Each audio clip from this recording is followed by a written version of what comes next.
साल से एक कंपनी में बाकी भी एरियाज को जनरल रूल है, तो ये जो पांच और ये पांचों के so welcome to my channel Rishikul Studies. So today is, I think, because of the market crash, people are searching some questions. Okay, young guy, what are your questions? सो आप जानते हैं कि मार्केट क्रैश हुआ है। आपने अभी बताया भी भी बहुत कम है, कुछ हजारों में या कुछ लाखों में नहीं है, वो कहाँ पे इन्वेस्ट करें?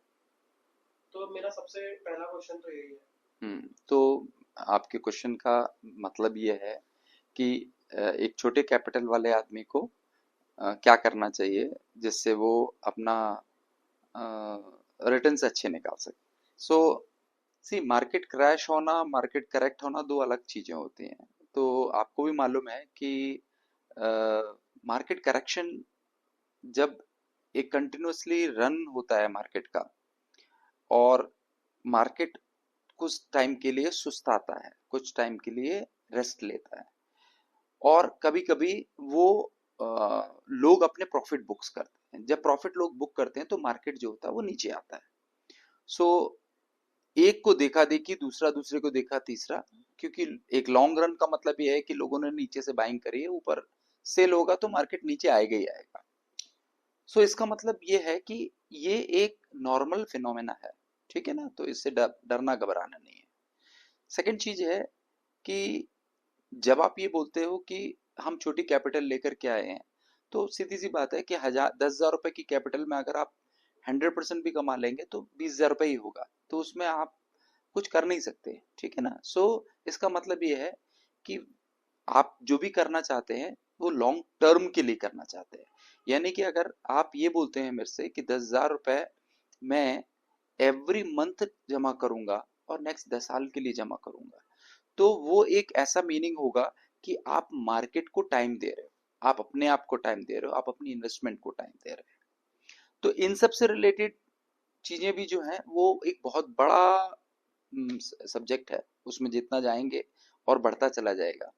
तो मेरा सिर्फ कहना ये है कि जब भी आप इसमें इन्वेस्टमेंट करें, थोड़ा थोड़ा करें और लॉन्ग टर्म के लिए करें। और अगर इस पर्टिकुलर चीज पे आप चाहते हैं कि मैं कुछ वीडियो बनाऊं जो आपके लिए यूजफुल हो, तो आप जरूर कमेंट करिए, मैं उसको जरूर एक पूरा वीडियो आपके लिए बनाऊंगा। ओके, सो आपने मुझे इतना तो बताया, बट मेरा एक जो मेन सबसे स्टार्टिंग क्वेश्चन था वो अभी भी क्लियर नहीं हुआ कि हम स्टॉक्स में इन्वेस्टमेंट करें या म्यूचुअल फंड्स में इन्वेस्टमेंट करें या एसआईपीज करें या I don't know, there are multiple things. So can you elaborate? Correct. So basically, when you talk about mutual fund, so mutual fund क्या है, वो एक्सपर्ट्स लोग द्वारा आपके पैसे को डिफरेंट टाइप्स के स्टॉक्स में इन्वेस्टमेंट करना होता है। अब चूंकि उसमें उनका एक्सपर्टाइज यूज होता है, तो आपका जो लॉस होने के चांसेस होते हैं वो मिनिमाइज हो जाते हैं। तो अगर आपकी कैपिटल छोटी है, इम्पोर्टेंट है, और आप ज़्यादा टाइम नहीं दे सकते हैं मार्केट को, तो you should 100% believe on mutual funds, because at any given point of time mutual funds gives you 20% return at an average of 3 years, consistently maintaining the money in mutual funds. So मेरे हिसाब से 20% का return बहुत अच्छा return होता है, क्योंकि आप अदरवाइज नॉर्मल पैसा अगर बैंक में एफडी भी लगाते हैं तो 6-7% से ज्यादा एफडी मिलती नहीं है, और उसके ऊपर में भी after paying the taxes and other things you are left with nothing. So basically comparison to the inflation you are actually losing. तो मेरे हिसाब से लॉन्ग टर्म में आप म्यूचुअल फंड में पैसा लगा सकते हैं, जो कि सबसे अच्छा है। लेकिन अगर आप चाहते हैं कि देखना चाहता हूं, तो उसके लिए you have to give time to the market. Like any other profession, this is also a profession which requires studies. जिस हिसाब से आप इंजीनियरिंग करते हैं तो 4 साल की पढ़ाई करते हैं, मेडिकल करते हैं तो 5.5 साल की पढ़ाई करते हैं, लॉ करते हैं तो 5 साल की पढ़ाई करते हैं, उसी तरह से मार्केट स्टडीज की भी पढ़ाई टाइम मांगता है। सो उसके लिए जरूरी है कि हमें उसको समय दें। तो आपके लिए कोई जादू नहीं बन सकता है कि आप टिप्स पर काम मत करें। ये मेरा आप सभी लोगों के लिए सजेशन है। बेटर है टिप्स की जगह पे आप म्यूचुअल फंड्स पे जाएं। बट जितना हमें पता है और जितना हमें सुनने में आया है, हमने टीवी पे एड्स भी बहुत देखे हैं, mutual funds are risky and many more things. तो अगर म्यूचुअल फंड्स इतने ही रिस्की हैं तो क्या दावा है कि हमें एक अच्छा रिटर्न मिल सकता है अगर हम म्यूचुअल फंड्स में इन्वेस्ट करते रहें, aside from investing in stock market? अब बात ऐसी है कि जैसे फॉर एग्जांपल आपके पास में एक कार है और आप कार चलाना नहीं जानते हैं और आप किसी एक व्यक्ति को अपने पास में गाड़ी हायर करते हैं, तो उस व्यक्ति से आप क्या क्वेश्चन पूछेंगे ताकि वो आपकी गाड़ी ड्राइव करे? मेरे ख्याल से आप उससे ये पूछेंगे कि आप गाड़ी कब से चला रहे हैं और आपको गाड़ी चलाने का कितना एक्सपर्टाइज है। आप उसके साथ में बैठते हैं और उसकी गाड़ी चलाने को देखते हैं, आप रेफरेंस चेक करते हैं कि वो आदमी कैसा है। तो यानी कि एक लाइफ की गाड़ी को चलाने के लिए आप अपने ऊपर भरोसा कर रहे हैं जिसने गाड़ी कभी नहीं चलाई, लेकिन जो म्यूचुअल फंड का बंदा लास्ट 20 साल 10 साल में कंटिन्यूसली स्टडीज करके उसमें एक्सपीरियंस किया हुआ है, उस पर आप उसकी जो पोटेंशियलिटी पे है, उसकी कैपेबिलिटीज पर आप क्वेश्चन उठा रहे हैं। तो मेरे हिसाब से वो लॉजिकल नहीं है। आपसे ज्यादा एक्सपर्ट म्यूचुअल फंड वाला बंदा ही है। अगर आप डायरेक्ट पैसा इन्वेस्ट करते हैं तो आप -20% पे जाएंगे, तो आप म्यूचुअल फंड में पैसा आपने रखा है तो वो -5% 4% पे जाएगा। वो भी मार्केट से आपको निकलना तब तक नहीं है जब तक आपका जो इन्वेस्टेड मनी है वो वापस ना आ जाए। यानी कि जो टेंडेंसी होगी पैसा वापस आने की, वो एक्सपर्ट्स के साथ में ज्यादा रहेगी, ना कि खुद के द्वारा चुने गए शेयरों पे। So, first of all, we should not be using the word crashing. Market crash होना, मार्केट रोल आउट होना, ये सब वो वर्ड्स हैं जो एक अलग फेस के मार्केट को बोला जाता है। मैंने जैसा अभी पहले समझाया कि it's a correction. So normal अगर एक बुल रन होती है, सो वो 40 से 50% अगर ऊपर जाती है तो we are expecting that 10 to 15% वो नीचे भी आएगी। वो आती है, उसके लिए मैंने आपको बताया बहुत सारे रीजंस हो सकते हैं।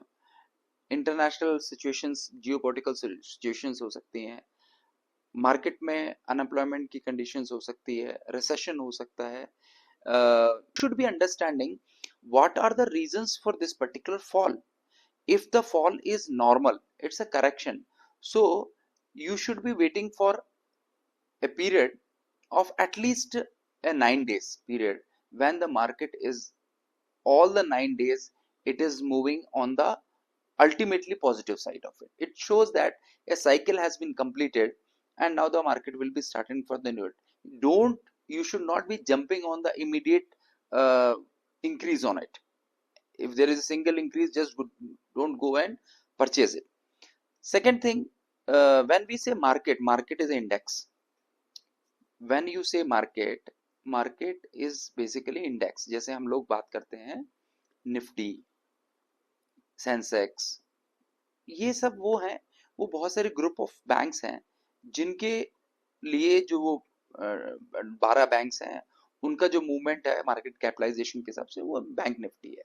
उसी हिसाब से बॉम्बे स्टॉक एक्सचेंज में जो 30 शेयर्स लिस्टेड हैं हाईएस्ट मार्केट कैपिटलाइजेशन वाले, वो सारे के सारे बीएससी सेंसेक्स कहलाते हैं। और जो 50 शेयर्स नेशनल स्टॉक एक्सचेंज पे लिस्टेड हैं उनको हम निफ्टी बोलते हैं। तो पहले चीज हमारा ये होना चाहिए कि हम किस शेयर में पैसा इन्वेस्ट करना चाहते हैं और क्यों करना चाहते हैं। क्योंकि जैसे हम बिजनेस करते हैं तो हमें लगता है कि हम इस चीज का बिजनेस करें, तो ये भी वही बात है कि मैं किस चीज में इन्वेस्ट करना है उसके पीछे मेरी स्टडीज होनी चाहिए। इससे भी ज्यादा आप जानना चाहते हैं कि फंडामेंटल्स कैसे स्टडी किए जाते हैं, तो आप इस चैनल को सब्सक्राइब करें और कमेंट्स में जरूर लिखें कि आप किस चीज पे ज्यादा वीडियोस चाहते हैं, तो मैं उसी चीज पर वीडियो बनाऊंगा ताकि आपको डिटेल में उसको मैं बता सकूं।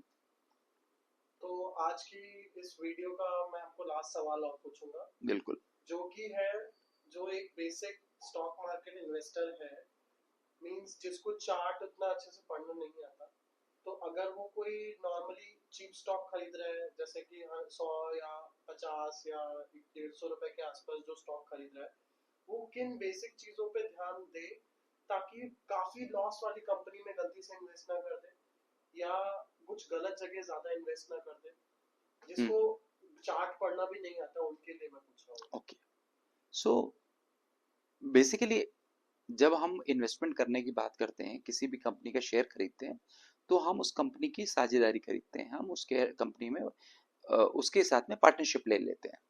तो इसका मतलब ये है कि मैं कोई भी कंपनी में पार्टनरशिप तभी लेता हूँ जब वो कंपनी प्रॉफिटेबल कंपनी हो, कंपनी ग्रोइंग कंपनी हो। इसका मतलब क्या है कि जस्ट आपको ये देखना है कि ये लास्ट 3 साल से एक कंपनी का रिटर्न्स जो है, मतलब एवरेज जो सेल्स टर्नओवर है वो इंक्रीमेंटल है कि नहीं, यानी कि 15 से 20%, 10% इंक्रीज कर रही कि नहीं, एक। दूसरी चीज है कि वो कंपनी प्रॉफिट में है कि नहीं है। तीसरी चीज, उस कंपनी के पीछे प्रमोटर कौन है। चौथी चीज, वो जो प्रोडक्ट है जो वो कंपनी बनाती है, वो प्रोडक्ट कितना पब्लिक के बीच में यूजेज है, यानी कि उसका मार्केट में कितना परसेंटेज शेयर है। अगर कोई शेयर मोनोपोलिस्टिक शेयर है तो वो बड़ी जल्दी ही हाई प्राइस ले लेगा। पांचवा चीज है जो इंपॉर्टेंट है कि हर शेयर की जो फेस वैल्यू होती है डिफरेंट होती है। कोई 1 रुपए का शेयर होता है, कोई 2 रुपए का होता है, कोई 10 रुपए का होता है, कोई 100 रुपए का होता है। और जिस चीज को हम खरीदते हैं वो मार्केट वैल्यू होती है। तो दोनों अलग अलग चीजें हैं। 1 रुपए का शेयर अगर आप 100 रुपए में खरीद रहे हैं और 10 रुपए का शेयर अगर 100 रुपए में कर रहे हैं, तो दोनों में फर्क है।